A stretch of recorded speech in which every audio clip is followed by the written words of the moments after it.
Hi there, and welcome to another episode of Women with Good Chat. I'm here with my good buddy Pam. Good afternoon, Amanda. How are you? I'm okay. Sick of winter. Sick of winter. Woke up this morning, there's snow everywhere again. I couldn't believe it. It's April, folks. This is the winter that will not end. No, and it came back with a vengeance, literally. I opened the blinds and I went, and I closed them again, and I opened them again, and I'm like, what?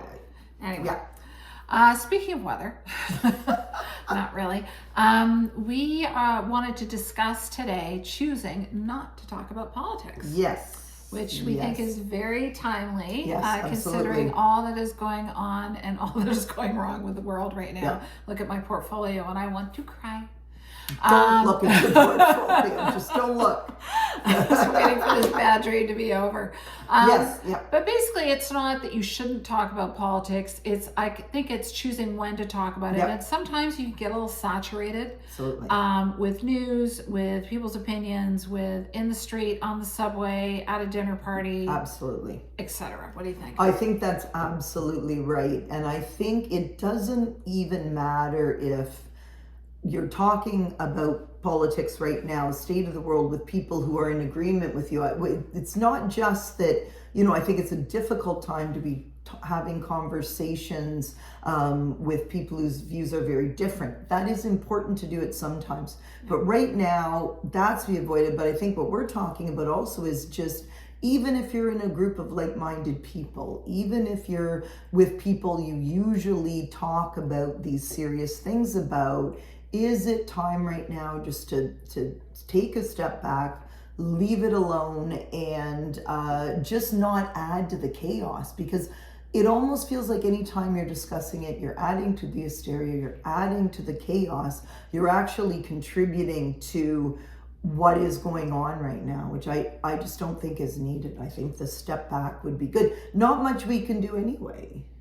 No, right? There's not much we can do. And I mean, that doesn't mean that we don't care Yes. or, Yes. that we don't want to be involved. Mm-hmm.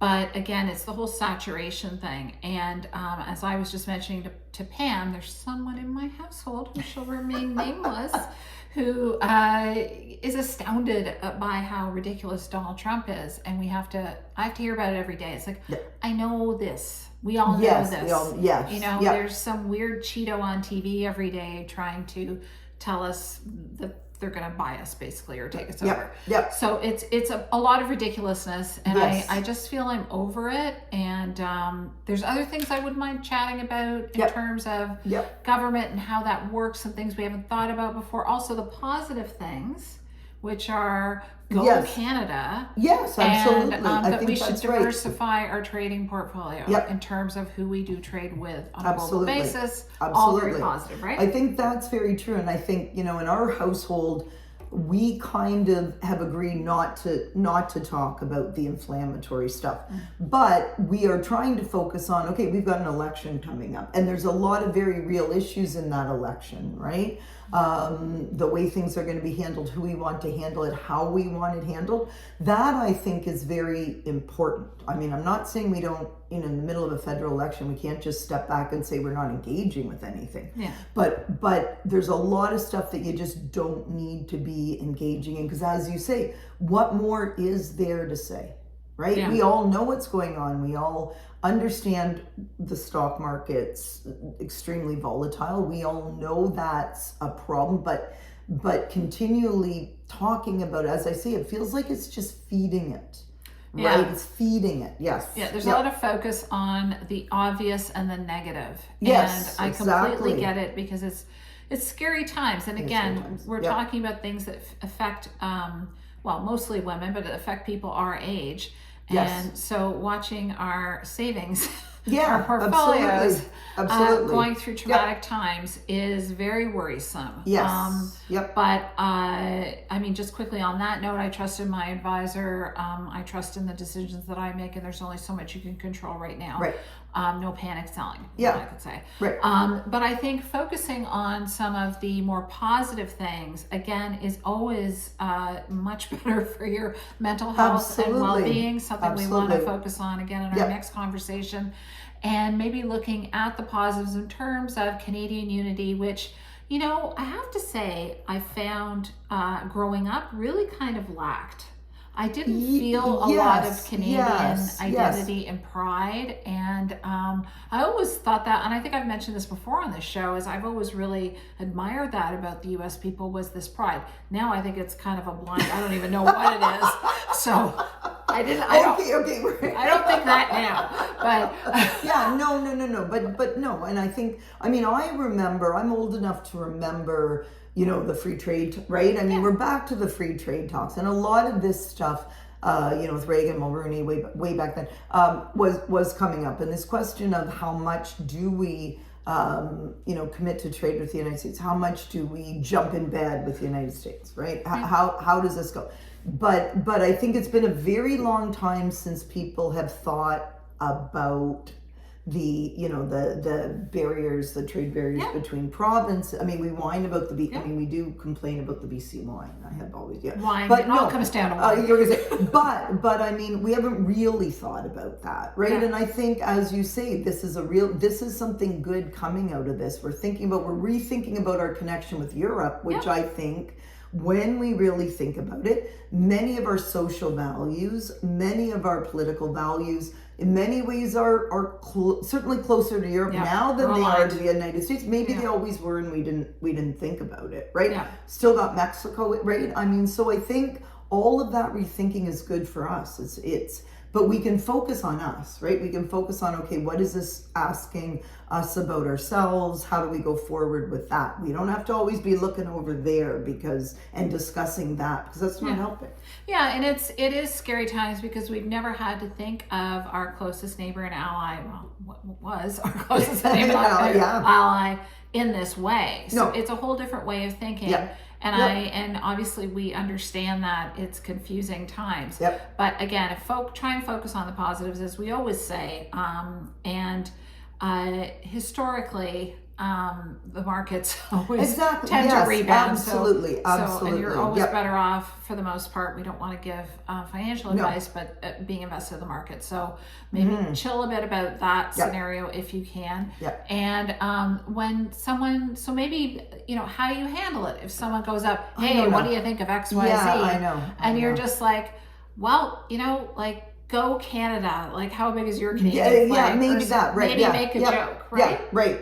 Or you know, direct your energy towards shopping Canadian, which is something that's a small thing, but it's also something you can think about that's a positive thing. Shopping more local, all of that.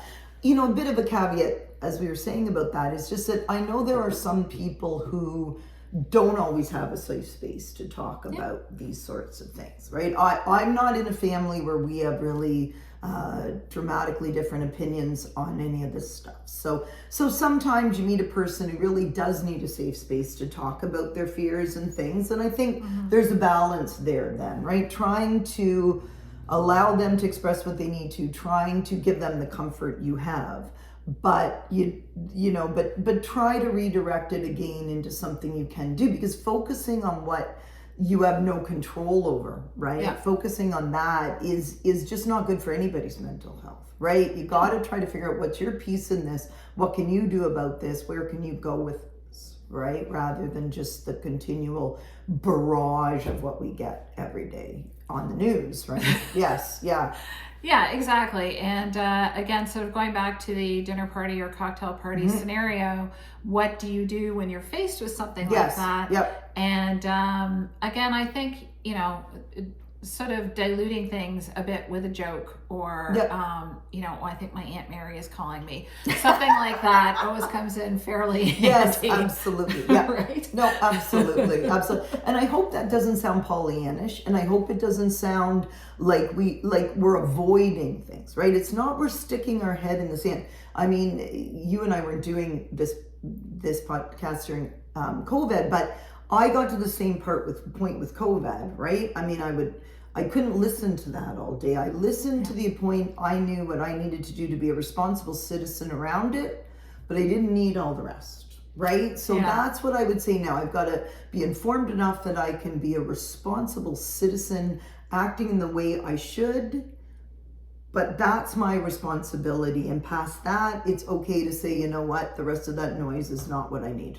Yeah, exactly. And Yeah. I really agree. And what you were saying earlier about providing a safe space, and sometimes people do need to get things off their Yeah. chest. So, in any scenario, being a supportive, good friend and listening is always important. But again, I think people get in a bit of a hamster wheel with this stuff. Yes. And that's Yes. not healthy either. That's So, I right. think if you can help people maybe unload a little bit and then kind of steer them away Yes. and help them chillax. Yep. Again, maybe a glass of wine always handy in these scenarios. BC wine now, maybe. Have Maybe some BC wine. No provincial barriers. That's what we're going for. It's all about the wine. Anyway, Yep. this will, of course, hopefully feed into our next episode as we discuss different methods and tools in our toolkit to deal with friends and scenarios where things go a little sour, Yes. and Yep. how we can help people deal with it. So, as always, we look forward to your comments, and please drop them below. We'd love to hear from you, and we really look forward to seeing you next time on Women with Good Chat. Chat Then.